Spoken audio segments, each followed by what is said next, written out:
I'm gonna spend a few minutes talking about some news for the club and other mushrooms in the news that we've seen lately. April's got some culinary tidbits for us. Annie Weissman's gonna do some virtual ID with iNaturalist. And then Ted Schultz is our main guest tonight, who's gonna talk about fungus farming ants, which I'm very excited about. Just a few things on the calendar. June 2nd will be our tasting, which is sold out. We've got like 100 people coming to this thing. It's going to be super fun. There is a waiting list, and people do usually drop out, so it's worth getting yourself on the waiting list if you're interested in joining us. June 4th will be our next monthly meeting, first Tuesday of June.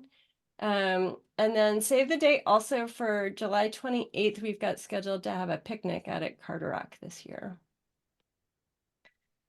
And then these are some even longer term save the dates. Our main weekend retreat that we run is Labor Day weekend in Jennerstown, Pennsylvania at a camp called Sequanota, which is always a great time. And then there are several other forays that folks in the club like to attend. There's one up in the Pittsburgh area called the Linkoff Foray, named after Gary Linkoff.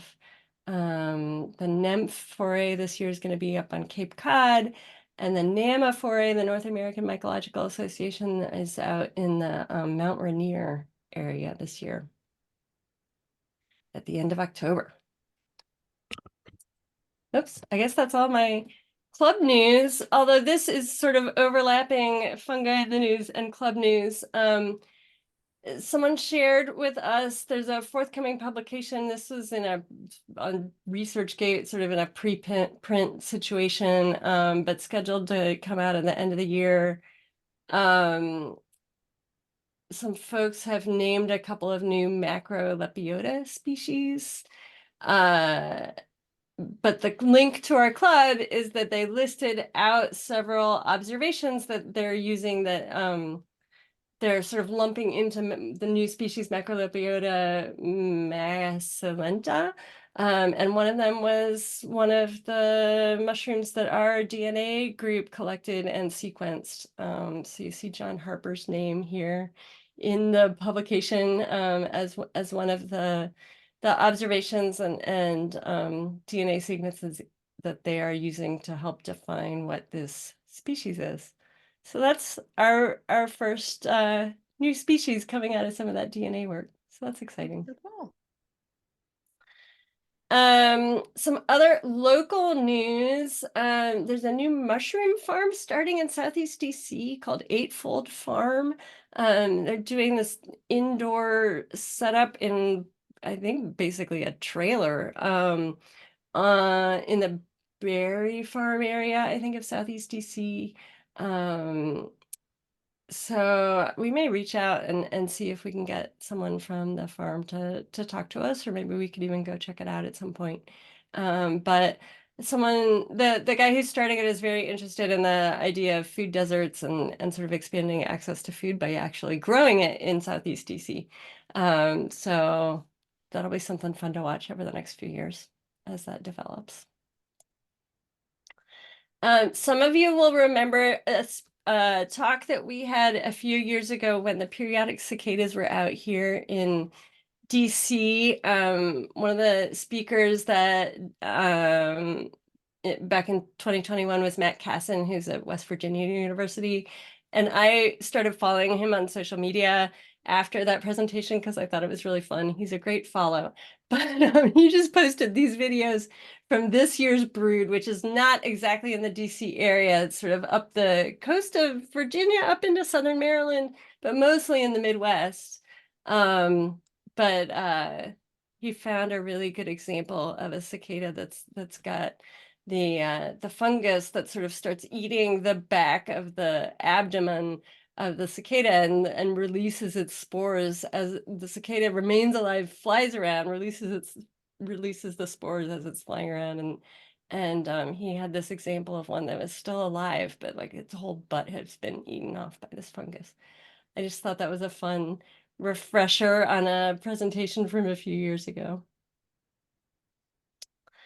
um, I think it was Tom Moore sent me this article about uh, petunia that is now available for sale that has been genetically modified with some genes from bioluminescent mushrooms that are now making the petunia glow in the dark.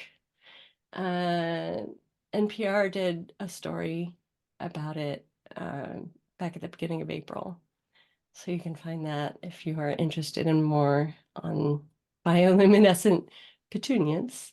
Um, but it turns out that they had to take several genes from the mushrooms that are involved in different stages of actually creating the chemicals that make this happen. So it's kind of interesting.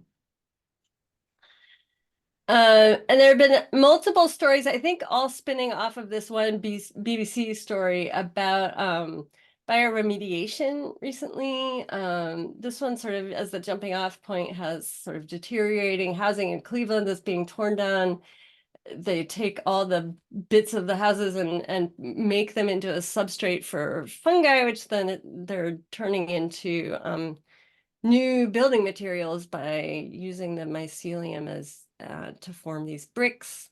Um, and the article also gets into sort of fungi that are eating plastic and other sort of bioremediation techniques. But that's something people are continuing to experiment with. And then there's this lovely piece that came across my inbox. I did not know that this show exists on PBS, but there's a half-hour show called Poetry in America, and they did an episode that had two mushroom-themed poems, and they had several mycologists and writers sort of read the poems and interpret them stanza by stanza. It's a lovely little piece if anyone wants to check that out. And I think that is all I have for this month. Thanks everyone who sent me something